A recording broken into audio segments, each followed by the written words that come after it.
like I said, some folks are going to be it's very cute. Some folks are going to be joining us as we go. I want to remind you guys that we're going to start doing, this is the first week we've done every other week. I've just gotten a little too busy. So I'm thankful that Lois is back joining me. We have been apart for, I guess, basically the whole time of the pandemic. She's gone through some things. Lois is a wonderful astrologer as well. Her name is Lois Duncan.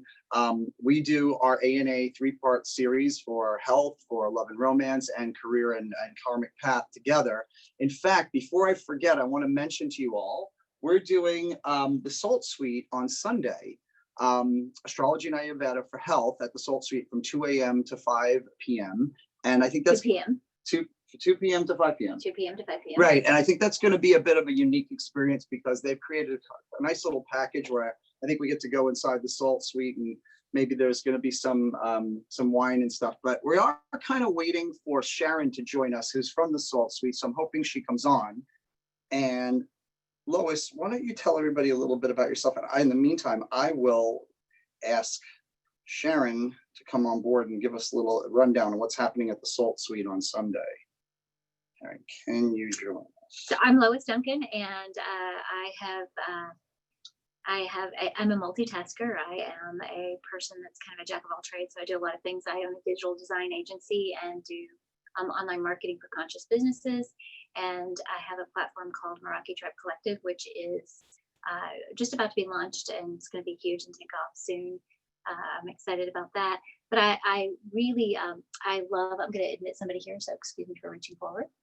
I love astrology, and I've been using it in my life for a few years now. Kind of always been drawn to it, and I'm also really into gene keys and human design. So I blend all the astrology with that as well. So that's me in a nutshell.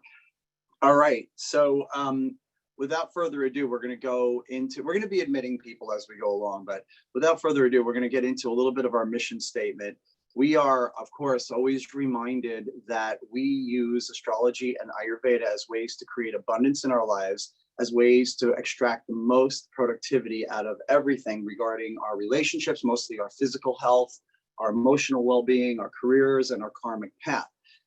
Astrology and Ayurveda were created by the ancient Vedics over 10,000 years ago. They were designed by the ancient yogis and rishis were in a much more intuitive place than we are now. So a lot of this information was extracted from the universal cord of information and then gone through a very trial and error based period over the last 10 to 12,000 years. It's what all traditional Chinese medicine is derived from. In fact, it's what our current medical model is derived from as well.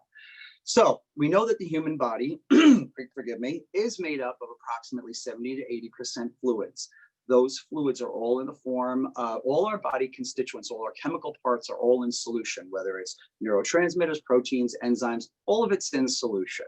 And we know that the heavily weighted objects in the universe have a gravitational pull, not only a gravitational pull, but an electromagnetic energy, a chemical composition, as well as a solar radioactivity, of which all the solar imprints from what's emanating from the sun bounce off those planets and then come and hit us in our immature neurological systems. On the day we're born, doctor smacks you on the rear end, you gulp in that beautiful breath of air, and we enter this consciousness and we leave the consciousness of our mother's protected womb. At that moment, we talk about this every week. We don't take a brand new baby out into the sun. Why? Because its cells are immature and they're subjected to major hybridization and mutations. Same thing is true for our immature neurological system.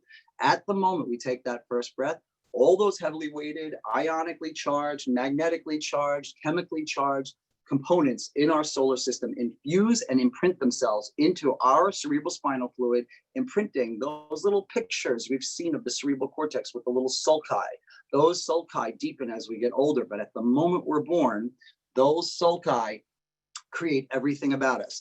Lois does the lecture with me. She says every time, when we take that first breath, all our likes, our dislikes, our proclivities, our tendencies are all imprinted with this information from all those components in the solar system. We can say that astrology is the imprint of all our characteristics, our likes, our dislikes, and tendencies. Well, Ayurveda, if anybody knows a little bit about Ayurveda, I think we've all been together enough to know at least a little bit of something. Ayurveda is the way we manifest that energy on a day-to-day, hour-to-hour basis. Now, we have some newcomers today, and I want to welcome Sherry and Juliet, Roxy, Tara. Please, you guys, never feel embarrassed about asking a question that we may have covered already, especially as it pertains to Ayurveda.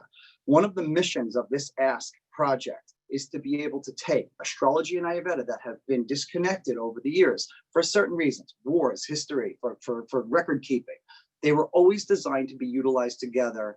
Astrology is how we view what's happened to us and how we exhibit our symptoms and our proclivities, while Ayurveda is how we measure them, like a stereo balancer, treble, bass, and mid-range. Those are all the qualities of sound. Well, we have 3 qualities of Ayurveda.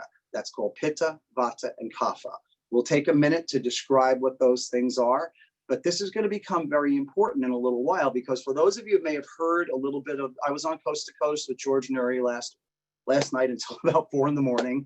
It was exhausting, and this is going to be the 3rd of 5 speaking engagements that I have in 5 days. So I might be a little bit wonky. That's one of the reasons I asked Lois to come in. She's noticing some of the Vata imbalance, which I think this is a good segue to explain the 3 Ayurvedic types. And we're going to come back to them because they're going to become pivotal when we discuss what's going on in the solar system right now. Pitta, the first one, I and myself and Lois have a lot of Pitta energy. This is the aggressive, fiery, overachiever type A personality. These are wonderful qualities for somebody, but like any particular Ayurvedic type, they can fall out of balance. Why? Foods we eat, the people we encounter, the stresses we undergo. Pitta people are a perfect example. We are definitely accomplished and to the point, and definitely overachieve and get things done. However, when we're out of balance, we experience excessive heat issues. We experience skin eruptions. Lois and I know a lot about that one. Very, very, very Pitta next to me right now, folks. The second type, I'm going to look at Edward and Nuya. And, actually, Belinda just joined us. Belinda, you don't have to unmute, honey, but we're just going to refer to you. You're one of our fellow Pitta sisters, between you, me, and Lois. And Belinda, we were talking about the Salt Suite on Sunday. We have 2 to 5 at the Salt Suite up in Palm Beach Gardens. We've already got a good crowd forming, but it's going to be a little COVID-friendly of an event. So if you guys can join us, let us know. We'll give you at the end of today, let's give everybody the information on how to, because it's on Lois's company, Meraki Tribe Collective, and it's also on the Salt Suite. Anyway, back to the second Ayurvedic type. I like to use Nuya and Eddie as examples. Vata is that middle dosha. And by the way, our concept eliminates the need to use complicated Vedic concepts and names. We don't need to call them doshas, we'll just call them categories. The middle category is the very etheric, ruled by air and ether.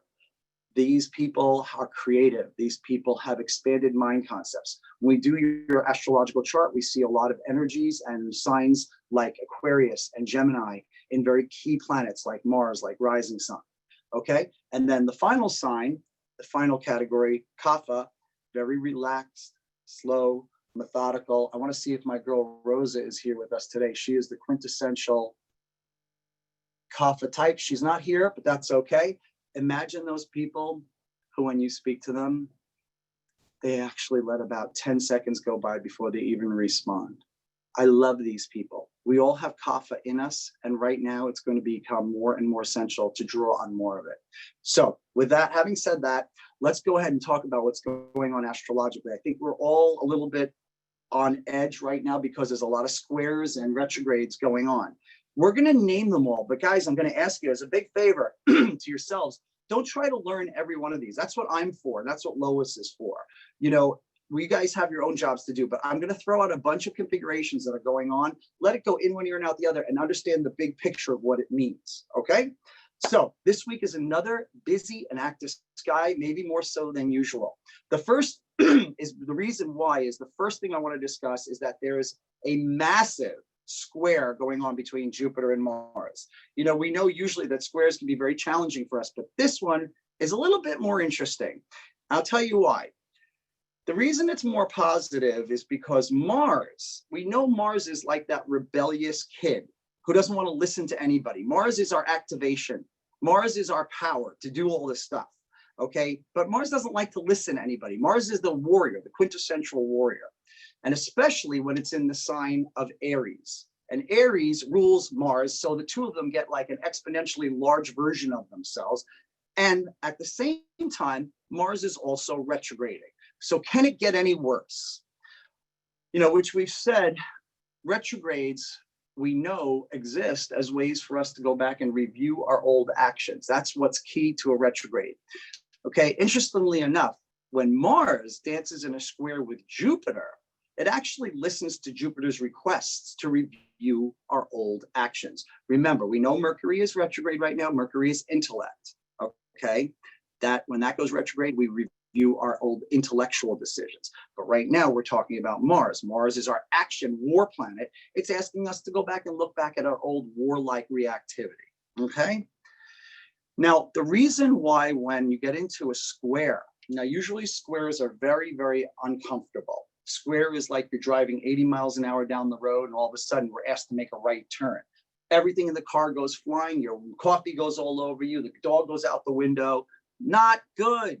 Squares are bad, except this one, because of our benefic, wonderful Jupiter, we've got a good square.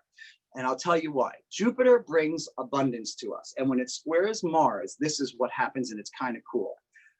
Jupiter becomes kind of like the older cool uncle that gives advice to his nephew about evaluating their old actions of the past, especially because it's Jupiter, because Jupiter is the planet of abundance and it's in Capricorn right now. Capricorn is our sign of structure.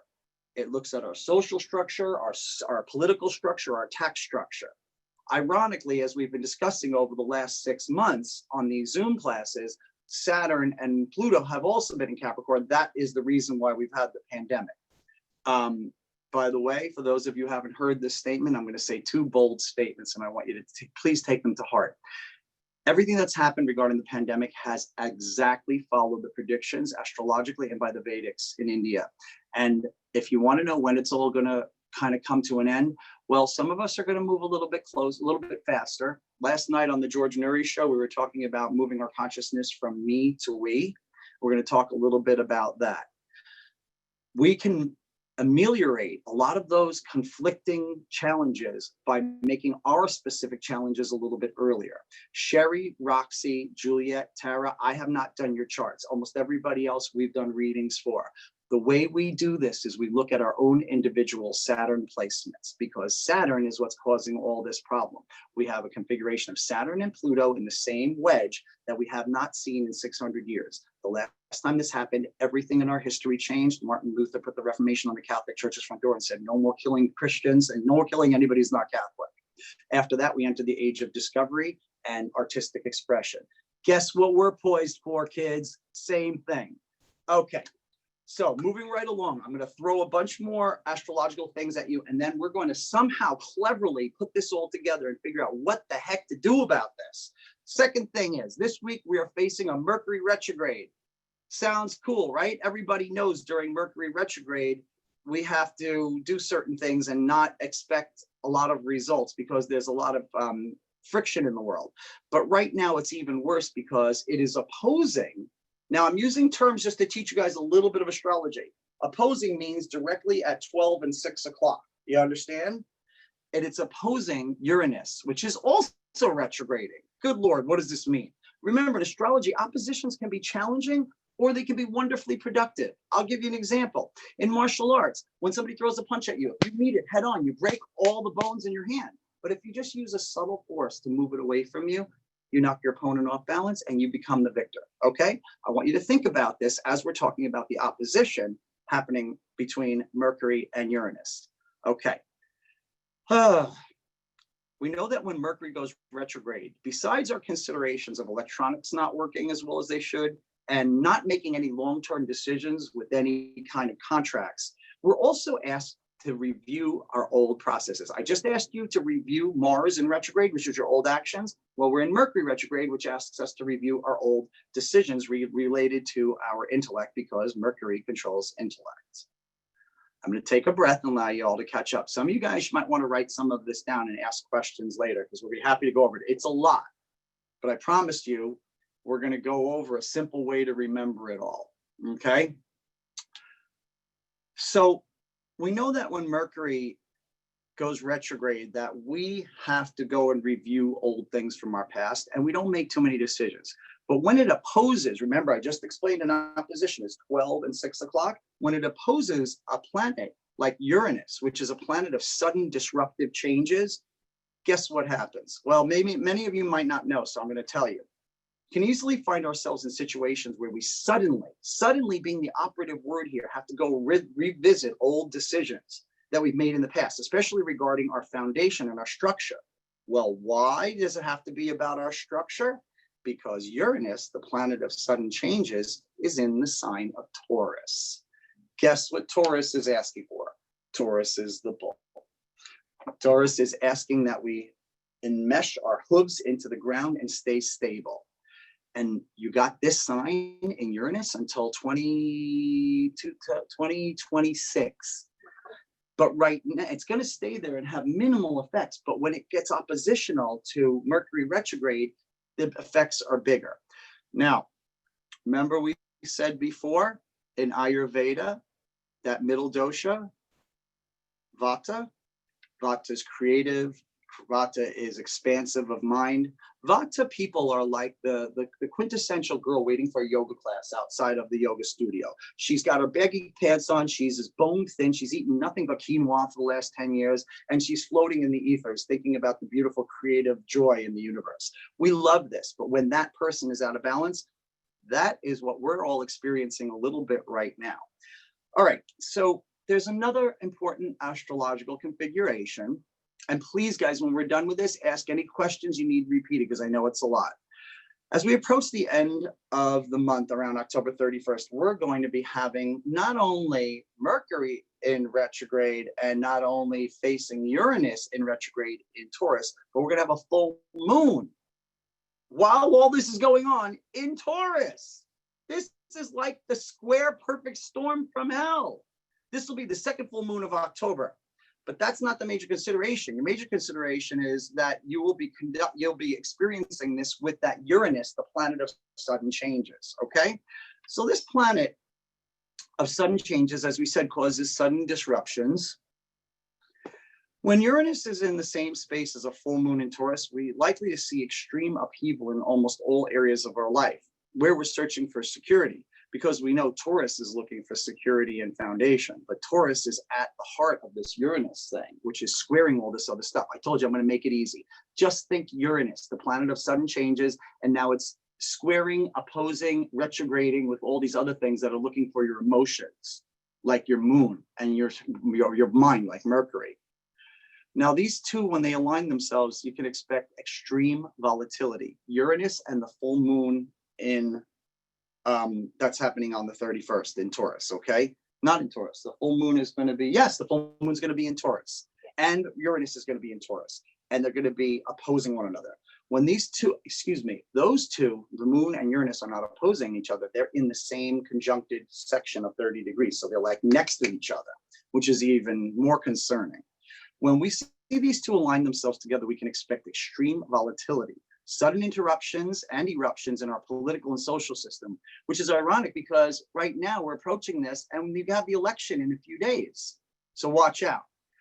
During this period, we're also likely to experience sudden earth changes that are quite volatile, like earthquakes and volcanoes and hurricanes here in Florida. So what do we do during these intense periods of upheaval? We're at the end now. Remember, when Mercury and Mars go direct around the first week of November, the ending of the retrogrades will give us more of a feeling of information revisiting us, and the retrospection period is over. I feel like we need to do some things right now. I told you I'd bring this full circle. We need to get some things in order till about the first and second week of November, where things will let up a little bit.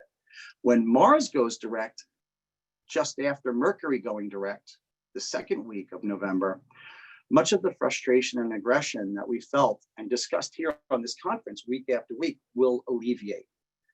So here it is in a nutshell. So presently, with all these squares and eclipses that are causing much disruption and confusion in our lives, what do we do about it?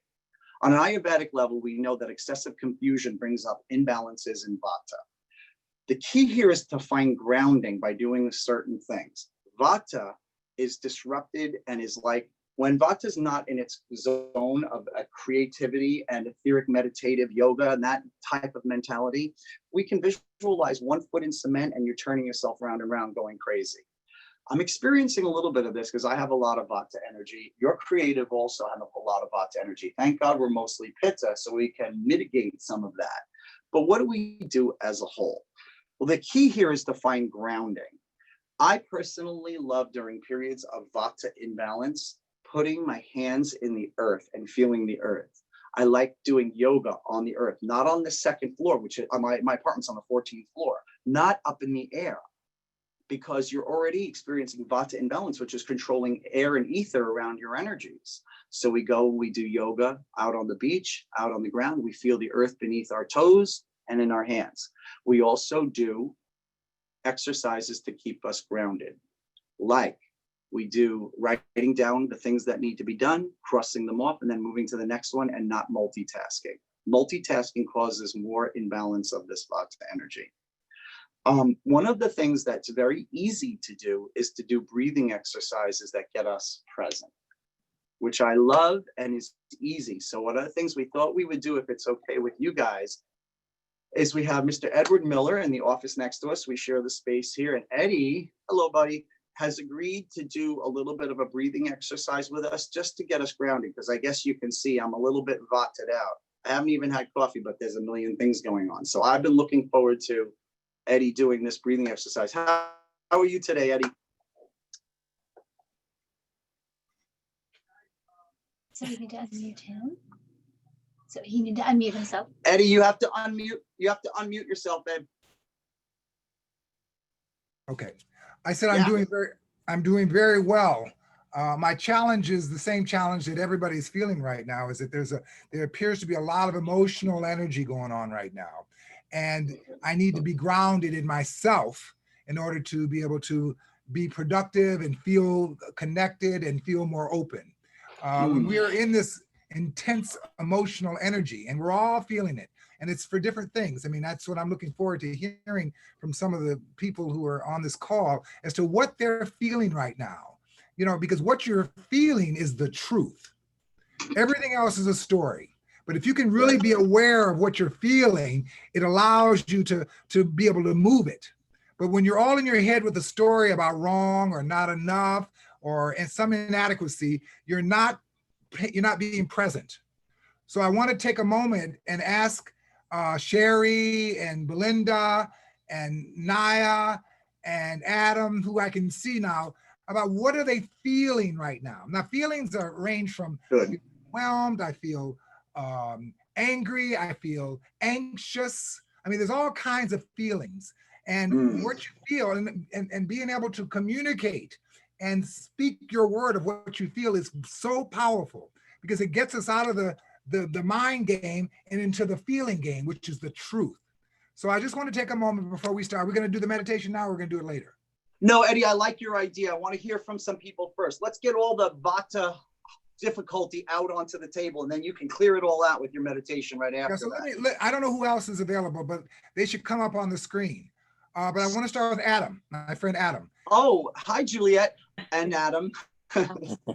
So Adam, you know, what have you been feeling lately? And be very descriptive about it, because that's the truth of that's the truth right now. What you're feeling is all that really matters. What have you been feeling? I've been feeling really mostly very good. I've been feeling really grounded. Good. At the same time, the idea of reviewing my past decisions and my past emotional entanglements or whatever is very real. So I am dipping into the past a little bit and then bringing myself back. So luckily, what does that feel like? I'm glad that I am hearing that this is like something that should be happening, because now I feel comfortable with it. Good. Mostly I treat my day like a meditation. So excellent. Whatever I'm looking at is there.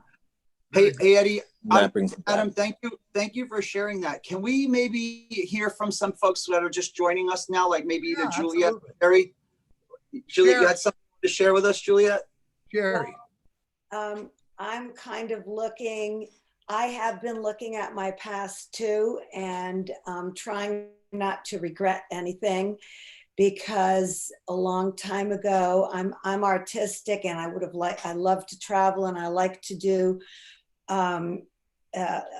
archaeology and things I would have liked to, but I got, my parents were very corporate, etc. So I kind of went that way after I did go to India and travel all over and whatever, but I did. And then I had my son here with an unsuccessful marriage. But anyway, so then I ended up doing what my parents did for many years, trying to do the right thing for my son. And now that he's 29, I'm thinking, wow, you know, and my mother's alone, and I'm kind of like a sandwich. My mother's 95. How does that feel? That feels really bad for me, because I feel like I don't have the courage to make that move. And I heard that Nuri last night, George Nuri, and I heard Dr. Scott say, do you feel like a rock? And I immediately thought, well, that must have meant to be, but you know, maybe not. Juliet. But I felt exactly like I turned into a rock, and I'm not myself anymore. And and what you said, I guess I have to finally admit this in order to move. Yeah, you need to get real clear. What you said a minute ago was a story, but what you feel, Juliet, is the truth. Well, I feel obligations. I'm trying to get out of my obligations. Yeah. What else do you feel? Obligated. Yes. Very good. Sounds like she feels constricted. Constricted. Yes. Thank you. Yes. Hi, Belinda. Yes. Hi. Well, Belinda, what have you been feeling? Well, being that she just brought that up, I was going to say I feel impatient, but I feel impatient because I feel constricted, I guess. Very good. Very yeah. good. So Same. you're feeling constricted and impatient and ready for something to change. Yes. Yeah. Everything changed. What about Naya? Naya, what have you been feeling lately? Yeah, that's the same. Feel constricted, like I'm in a prison, and I'm ready for some change. I've been ready for it since the pandemic started. So Naya, when you say you're ready for change, what does that mean from a feeling standpoint? Yeah, but that's not really a feeling. I don't know how to describe that. Open? Feel open? So you feel like you're open and receptive to new change right now? Yes, I guess that's very good. But and it's a contradiction, because I also feel restricted. Very good. Usually I can make change happen easily because I have courage, but I don't feel very courageous. In this moment right now, you're feeling more constricted. Yeah. Yeah, say that. Say that. At the moment now, yeah. Yeah, you know, it's very important that we communicate verbally what we're feeling, because when we're not, I'm telling you, we're in our head in a story about it. And the only way we're going to move that energy and open it up is that we proclaim the truth. Sherry, what have you been feeling lately? What are you feeling now? I'm doing better. I have been incredibly depressed. Very good. Thank you for sharing that. Yes, and I'm learning about physical challenges. For example, I'm allergic to dairy and eggs. And I mean, that's a big deal. I mean, that's in all of our foods almost. Sherry, talk to us a little bit about what the feelings of depression, what that feels like to you. Well, you talked about going back, and there are some things, I mean, I have incredible clarity of what reality is today in regard to like an ex-husband, my relationship with my son. I think that other woman was talking about her son. I just feel like I have. Are you feeling any regret right now? I feel like I am absolutely, I have no control over so many things. And regrets, I've learned, I've gotten many tools now that I just have to accept, everything that, where I am is okay today. Yes. Not to go in the past. Yes. And to let that go. But also, Sherry, what you feel right now is the truth. It's the truth. What you feel is the only truth that's happening right now. Everything else is just a story in your mind and what you tell yourself about it. But your feelings are very important. Yes, and they're okay, and I need to embrace them. Good. But where I have been and what has created this depression is that I have been in my head so much. And I've been on a medication for a long time, and I was trying to get off of it and reduced it. And I don't know if that set me up for this, to feel like this. So I went back and increased it a little bit. And I don't know if that's the right thing to do. So you're saying that you're battling with a little low energy or depression. Is that what you're saying? Yes. Yeah. But I feel better today because I've made some changes. You know what? You don't have to, when you express your feelings, just be true to yourself. I feel this now. This is not who you are. And you might in 10 minutes feel very different, but what you're feeling is the truth, and you need to proclaim it and state it, because it really does allow you to move it then. When it's stuck in your mind in a story, it just stays there. Hey, Eddie, I'm going to jump in on you for 1 second. Sherry, thank you for listening to the show last night. I know that you are one of the readings we're trying to get to. I want to help you with a lot of this stuff. I want to say thank you also for sharing. I want to go on to somebody who's going to be leaving the conference momentarily, but I know that my mom is joining us. Hey, Joyce, are you there? I want to grab hold of your Ma. Are you there? Okay, my mom joined us and she has to go, and I just got a message from her, so I wanted to see if she would be kind enough to join us. Okay, I guess she's not there. Listen, Mom, if you get this message, yeah, you're on mute, so unmute your phone and just barge in anytime, because I know you have to go. Eddie, let's hear from somebody else who might want to raise your hand or just unmute and share with us some experiences that you're having that are explaining the frustration that we're going through with this Vata imbalance. I do like what Nuya said. Nuya is experiencing the push-pull effect, which is one of the things that has been going on during this whole pandemic period. And remember, we do want to explore what's going on with you emotionally, but we also want to understand why it's happening on a biorhythmic level. The biorhythmic level is that the earth is going through circadian rhythms that are affecting us. We not only want to get in touch with some of the things we're feeling, but we also want to know that there are reasons why we have ups and downs during this period. And that's one of the keys here, is to blend those two concepts. So hi, Roxy and Tara are with us today. We're welcoming them to join. Do either of you guys have anything you want to share with us? Roxy and Tara? It's okay, just barge in anytime. Let's see who else we got with us today. We have Donna is new, and Maria, is that you, Miss Mavi? Yes, it's me. Hi, guys. Hi, beautiful. How are you? Good, thanks. What kind of wonderful things are Maria? You're always so uplifting and joyous. I guess we can't really see you today, can we? You're so pretty. Why would you not let us see you? You must be doing aerobics or something. Oh, there you are. You see? I told you. I'll see how gorgeous she is. Oh, come on, stop it, guys. Maria, what's going on with you? What are some of the challenges you've experienced? Have you experienced any of the push-pull effect or receiving any of this Vata confusion that we've talked about? You did a reading for you a couple of weeks ago. Yeah, I feel very, actually kind of like, I don't know if that influence, but I feel tired physically. I feel very like going through a very weird situation with my, I think it's connected with my mind, but my mind doesn't believe it. But my body is reacting in a very different way than what I'm supposed to. Or I was reaching out certain level of exercising. And now I don't know why I feel like I'm going backwards, but it's like just puzzling. I don't let that to put me down. Like I'm like trying to wonder where is that coming from. But besides that, everything is developing.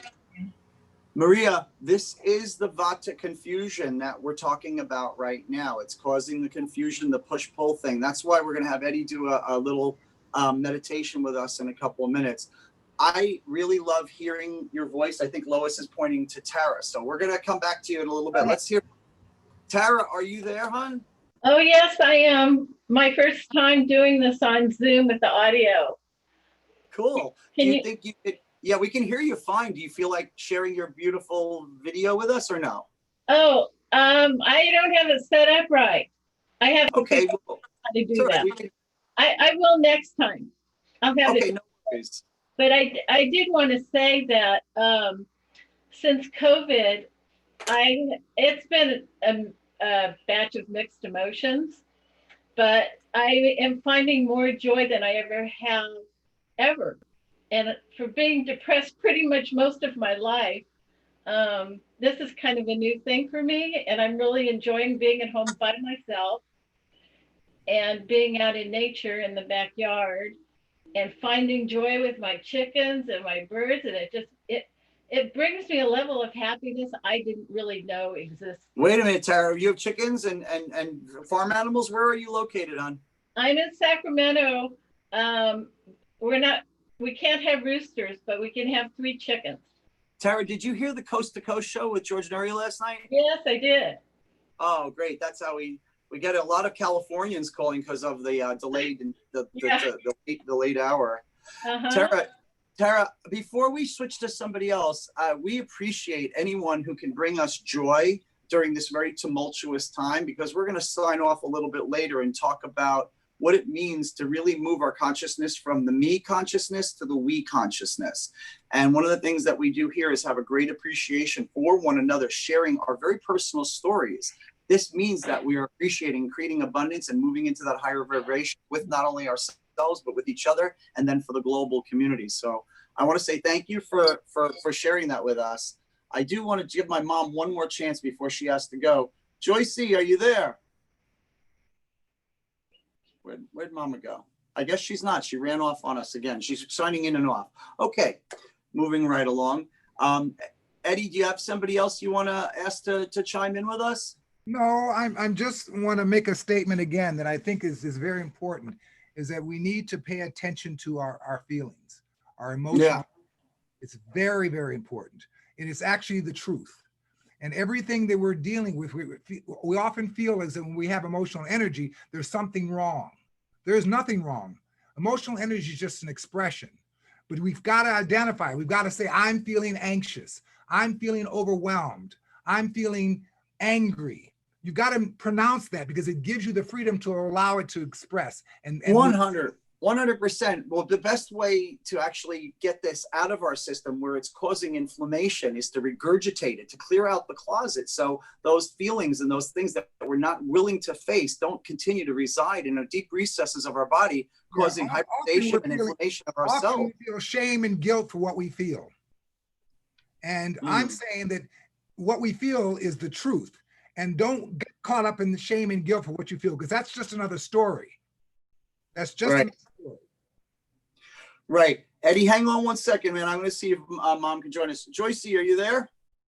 Yes. Hi, Dr. Scott. And by the way, I got a real kick out of you. Don't call me you. Dr. Scott anymore. I'm your son. You don't have to call me Dr. Scott if you don't want to. I called you Dr. Scott when you were a baby, so it's very hard for me to break an old habit. But anyway, Scott, you were terrific on Coast to Coast last night. I tried to call in to give you a hard time, and I wasn't able to get through. There were so many calls coming, and you did a terrific job. We got like 300 or 400 responses from that show. That's a nationally syndicated show.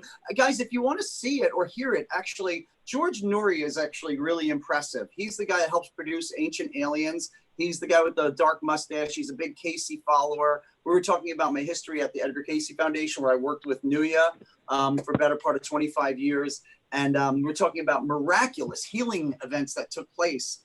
People, getting rid of autoimmune, cancer, baldness. We had one woman with a story. We were talking about how she had, had 4 spontaneous abortions because her lower back was so jacked out of place. She had all this nerve compression.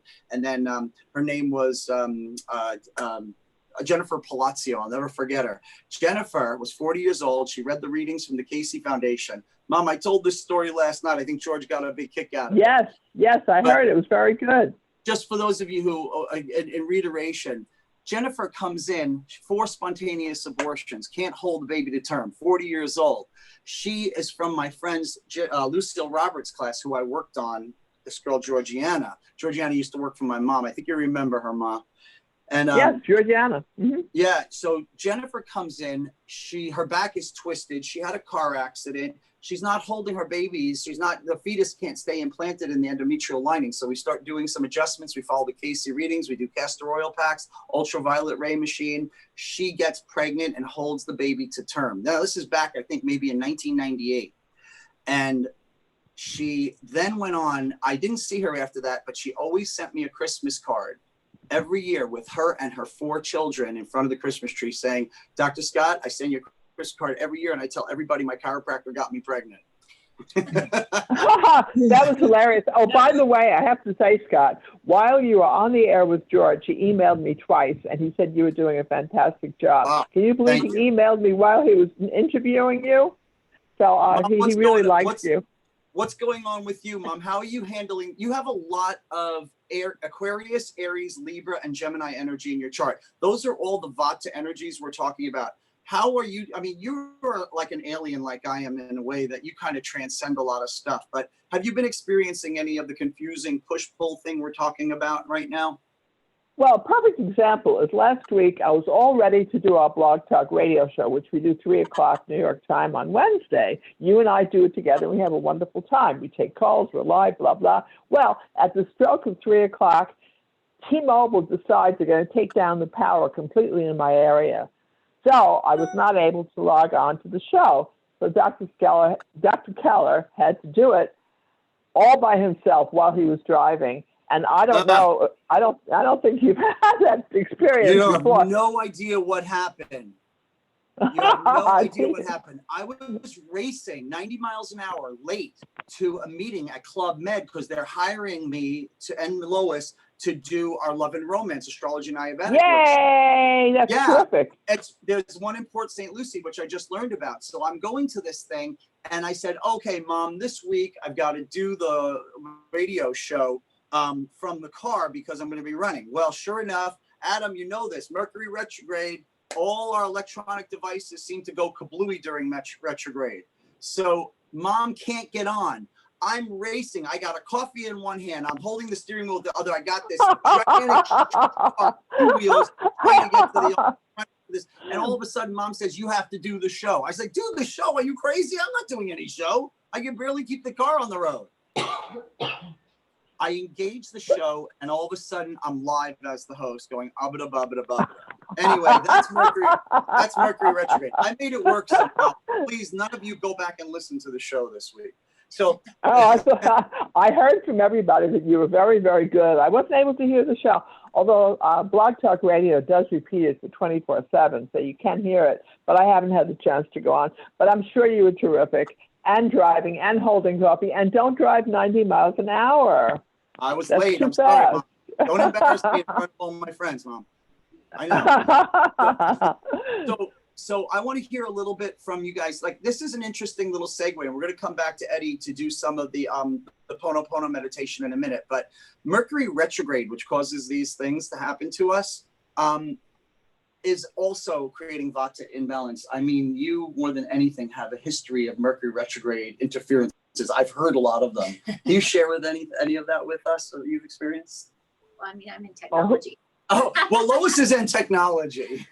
So let me tell you, I've had a lot of because I'm in technology. And this whole week, actually, it's been, I've been on, it's been one nightmare after another, but we just give it grace, you know, because that's a beautiful, yeah. What do we do when this happens? Yeah. We accept it and love it and know that there's a universal direction here for us. Mercury retrograde, especially as it's opposing Uranus, the planet of sudden changes, means we absolutely must go into a place of non-reactivity. Our reactions negatively, usually, that's what a reaction means, only give it fuel and give us the opposition and the irritation and inflammation in our bodies that causes sickness, that causes our souls to not progress. So like we, yeah. Well, so what I was going to say is, so in the past, I would have been so like in a tizzy and just all, tweedledee, that's my word. I would have been all tweedledee and stuff. But what I've learned is when I get in these moments, I really tap into my my kapha energy, which I don't have a lot of kapha energy, but I'm. But you have some. I have a little. And we've talked about how to pull it out. I've really been working on tapping into that kapha energy. And being able to just breathe through. It comes back to, what Eddie's going to be doing for us in a minute is allowing yourself to come into stillness, come into silence, and just breathe through it. And everything. I mean, these retrogrades, it's a great opportunity to look at the things. I think kind of what Eddie was doing earlier is when we get in these moments where we're all caught up in the energies and the energies are too wild, it's always coming back to your breath, always coming back to just reconnecting with yourself and grounding yourself and finding the tools and really tapping into those energies, the Pitta Vata Kapha. If you're finding yourself in a wild balance of the Vata energy and it's all over the place like that, which I'm really good at. Both of us. It is just noticing in those moments. So when your depression is coming up, when your sadness is coming up, when you're struggling with all these emotions and they feel overwhelming to you, those emotions are, I agree with Eddie, they're never bad or wrong. They're just little indications of what you get to shift, what you get to change, and how you can really bring yourself back to the gentleness and to tapping into those other the Pitta. If you're really Pitta, tapping into your kapha. If you're really Vata and you need to tap into your Pitta and get yourself, or kapha and tap into your Pitta.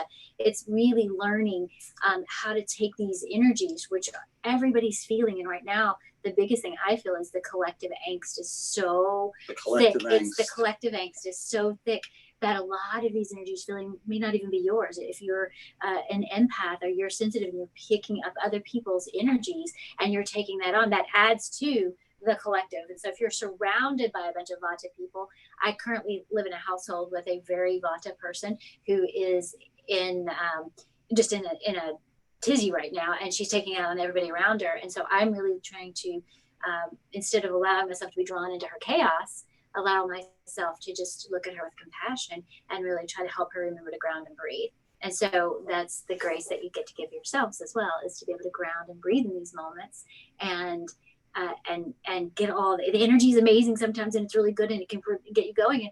And then sometimes it's best to just bring it back in and realize that a lot of this stuff that you're feeling may not even be yours. It's just in the collective right now. And we get to transform that. That's what we're here to do, is to learn how to transmute that. Folks, I think you're hearing the same things over and over again from different pieces. And we're going to go to Eddie's meditation in just a minute. But I'm always reminded about what my meditation guru Bhavani told me up in Kripalu.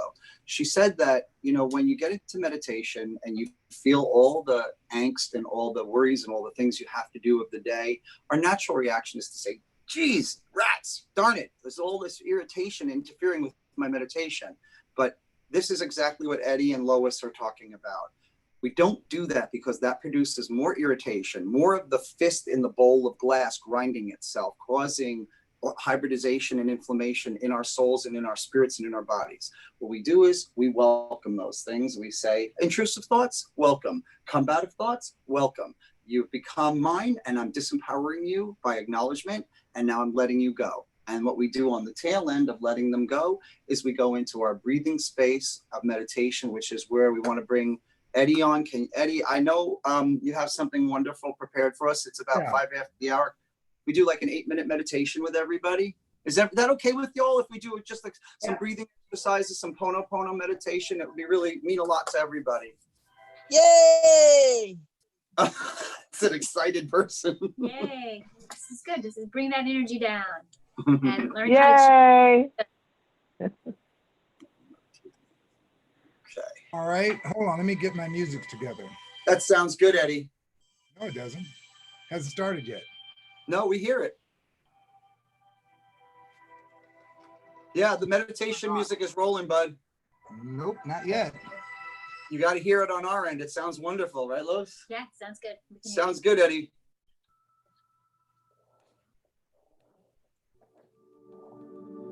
Does that sound better?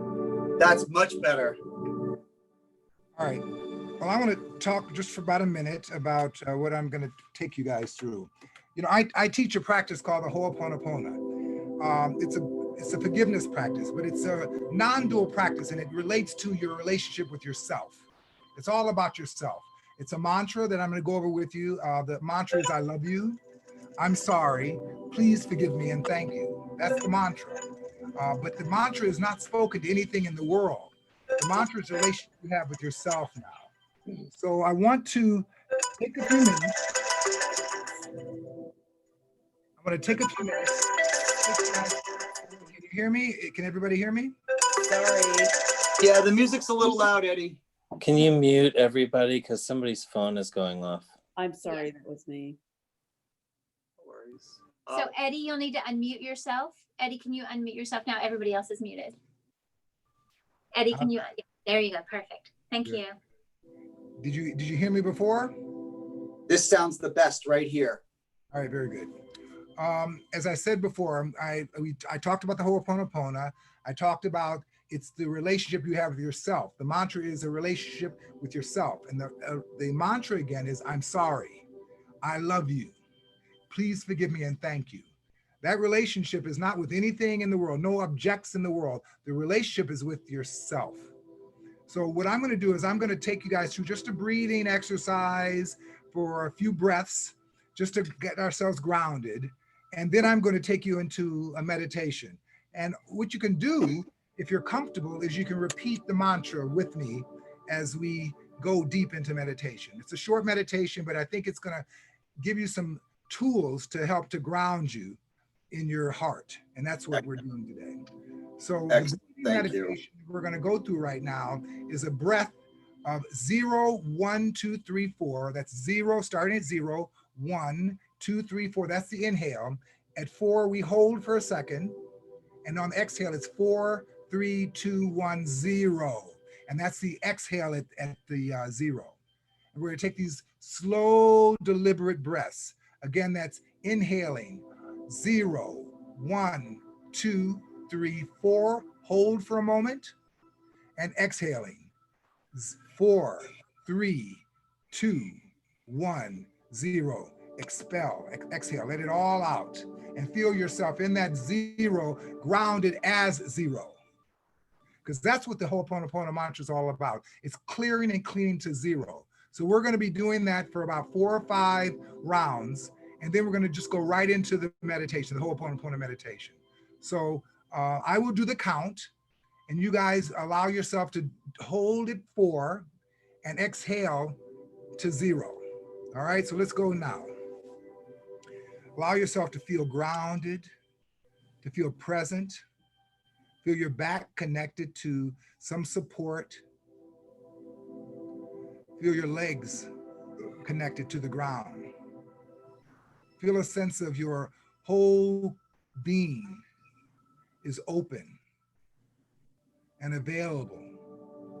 And if thoughts come up, if there are sensations, if there are emotions that are triggered, that's fine.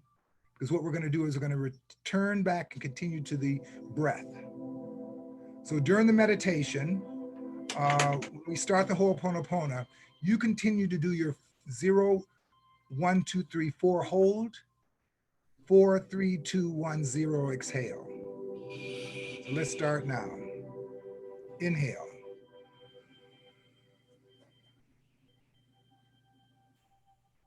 Hold. Exhale.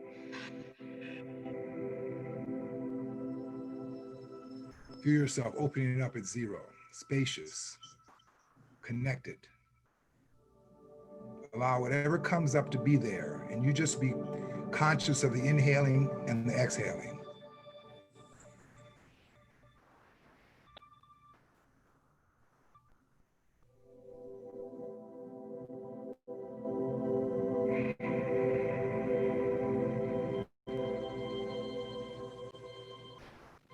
We'll do 2 more rounds.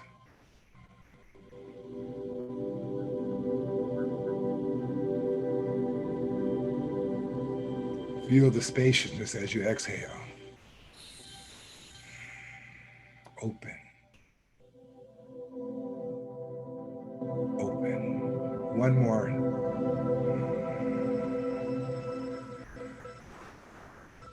Hold at the top. Exhale.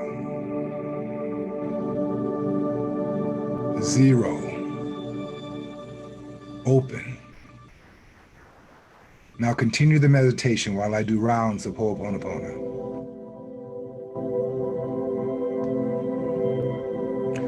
I love you. I love you.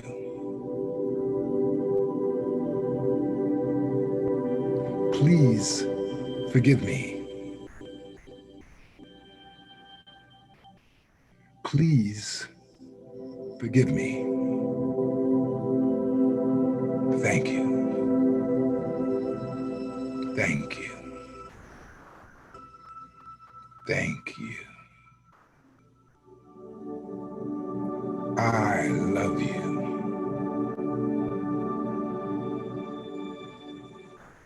I love you. Please forgive me.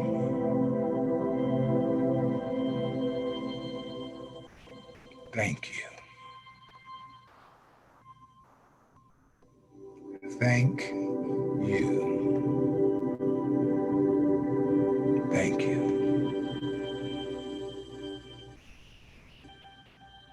I love you. Please forgive me. I'm sorry. I'm sorry. Thank you. Thank you. Thank you. Please forgive me.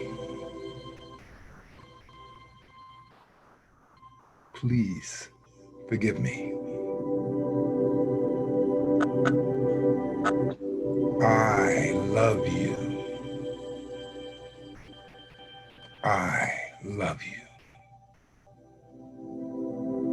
Please forgive me. I'm sorry. I'm sorry. Thank you. Thank you. Thank you. Just allow yourself to continue to do your inhales, holding at the top at 4, and allowing your body to release and let go at the 0 point. Feeling open. I love you. I love you. Thank you. We allow ourselves to come back to the space, come back to our hearts, hearts wide open, feeling connected to ourselves. Thank you. Oh my goodness, that was so wonderful. How's everyone feeling? More grounded? How's everybody doing? Eddie, that was wonderful. Glad you enjoyed it. I like your vibration of your voice for leading meditation very much. It's very, very, even though you have a lot of Vata creativity, your vocal cords are very Kapha. thick and nurturing vocals. So nurturing and grounding. Nice. So as we're approaching the end, as we're approaching the end of this this wonderful conference that we've done today, I want to say thank you again to all the new folks who joined and all the folks who were listening to Coast last night. I want to just take a moment before we sign off to ask, do two things. Number one, Lois is going to go over some of the information about the Salt Suite this weekend. Oh, Sharon is here. Speaking of which, Sharon, stay there for a moment, sweetie. But also in regard to all the information that came out this day about all the squares and all the retrogrades, I want to welcome you again, ask you guys if you have any questions about what's going on astrologically or even any of the Ayurvedic information that we've covered. Does anybody have any questions? Don't feel shy and don't feel like there are any silly questions. It's just, this is a lot of information. So just while we're going over the Salt Suite, I want to welcome Sharon Felber has just joined us. Sharon's the manager at the Salt Suite in Palm Beach Gardens. And I just want to, Sharon, can you join, say hi? Tell everybody how excited we are about the event at your Salt Suite. All right. Hey, actually, I'm here with Jess, and Jess, she's the manager. She's my boss. Oh, all right, big cheese on camera. I am the boss. Yeah, she's the big cheese. So I was born on National Boss Day. That's why. Oh, she was born on National Boss Day. I love it. I love it. So Jess and Sharon, why don't you address everybody, tell them what we have going on this weekend. On Sunday, this is Lois, by the way, who's going to be doing the workshop with us. All right. Okay. Sorry. All right. So we are so grateful to be able to have Dr. Scott and Lois come here to the Salt Suite. We're in Palm Beach Gardens. So we have this lovely courtyard out next to the Salt Suite where we're going to hold the workshop. So we are outdoors and social distance, being very mindful of everyone's health while we're doing this. We need to always be mindful of our mental and physical health. So grateful to be doing this workshop. Astrology and Ayurveda for Health. It's from 2 to 5. We have La Masseria is our restaurant that's right next door, and they're offering $7 light bites and $7 cocktails and drinks if you're interested in that. We also will have goodie bags and fun stuff, and of course, Dr. Scott working his magic and sharing his knowledge with everyone. And you're going to be able to do a mini salt session if you would like, or we could schedule you to come back another day. We have a couple seats left. Or a few seats left. So I put in the chat, there's a link to where you get tickets from Eventbrite. So if you go and look in the chat, you'll see it there. You can just copy or see if you probably hit the link and it'll take you there where you can buy the tickets. Tickets are $99 and worth every single penny. And you're going to get a good goodie bag with some products and some fun stuff. Actually, a foot massage from Heavenly Massage next door. Wow. That's part of the goodie bag. So we're going to have some fun stuff, and it's going to be a great afternoon. And I think, with everything going on, this will be a great way to kind of get back out and really learn more stuff that we can do for our health. Sharon, thank you. Just to expand on that a little bit. So guys, we're doing a 3-hour workshop on Sunday. It's basically going to consist of the first hour. Lois and I are going to explain some of the history behind astrology and Ayurveda, how they were always designed to be utilized together, a little bit about how we utilize these and implement them for our own personal health, and how we see the manifestations of our natal charts express themselves through Ayurveda. Then after we go through it, we have a nice PowerPoint presentation loaded with lots of fun little pictures. And then we're going to take a little break. And then on the second half of the workshop, we're going to come back and try to do a little bit of a mini reading for everybody. We're going to cover one aspect of their health. And we're going to try to pull up the chart. We're going to pull up the chart on the PowerPoint. Yeah. Okay. So Lois has been joining me on these. I'm looking forward to it. Do you have anything you wanted to add about that? What's been your experience doing this in the past with us? We did one at Faina recently. Yeah, we did. Well, we did a couple of them. Yeah. Pre-COVID. Pre-COVID. We had a bunch of them scheduled, and they all got canceled. Unfortunately, but it's super fun to really learn. When you get in there, you will start. So I recommend that everybody figure out what your signs are before you come. And birth times. We need some birth times. Know your birth time. But we really dive into it. You get so much information that you can actually take and apply to your life. So that's what I like about it, is the information that you learn is applicable to you specifically. So it's designed specifically for you, and how you can take it into your life, which is a really amazing. You walk away with valuable tools to actually implement what you learn. And it's really fascinating. It's a lot of stuff that you don't think about, and you may not have known before. So absolutely, there's 8.2 billion of us on the planet. That means 8.2 billion different enzymatic makeups, protocols, circulations, respiratory systems, 8.2 billion different astrological charts that all reflect where you experience and can extract the greatest abundance in your life, not just health-wise, but we're going to talk to Sharon in a little while about setting up the next one, Astrology and Ayurveda for relationships and romance. And we're going to talk about ways to create your perfect partner and to bring him or her to you. So please, if you're in the area and can join us up in Palm Beach Gardens, call Sharon at the Salt Suite. What's the website, Sharon, and the phone number? The phone number, you can call us at 561-316-3105. Starting to mix up numbers. So 561-316-3105. Or again, like I said, in the chat here on the Zoom, I put in the link to where you can buy tickets. But even the best place to go is to our Facebook page, Salt Suite PGA. And you can look for the event there and get even more details. And that's where we'll have information too about future events with Dr. Scott and Lois. Thank you guys. Thank you, Sharon, for doing that. And everybody, thank you. Yeah, it's our pleasure. We're looking forward to it. I want to get that foot rub. I'm Pisces. We're ruled by the feet. That's what I was going to say. Oh, right. The two of us are Pisces. We're Pisces, and my favorite thing in the world, if you're a Pisces, that's one of the things you're going to learn in this workshop is that Pisces love foot rubs. It's like that's our thing. It's our thing. We may demonstrate a little bit. Yeah, we need to come over and give a demonstration. I volunteer. So I want to thank you all for joining us, and I want to remind you, if you guys didn't catch the Coast to Coast with George Nuri last week. Naya put a link in the chat as well. Oh, she did. Okay, yes. Great. So you can go back and listen to the Coast to Coast appearance last night. It was really intense. It was all through the wee hours of the morning. And so there's that. And I wanted to say thank you guys all for joining this conference. We've gone from doing this every week to every other week. It's just become too much with all the readings that have taken place and all the speaking engagements that seem to be proliferating as we go forward. So I'm going to send you all out a very personalized invitation. Nuya is going to be sending them out on email, and I'll send you guys ones on text, a little message to please join us.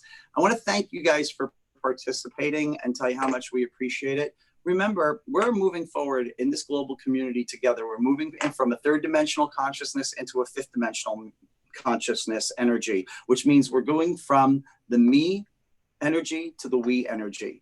The Vedics have made it very clear to us. Those who are getting on board with this journey and on this ride are going to be the ones that propel us into the next new transformative age.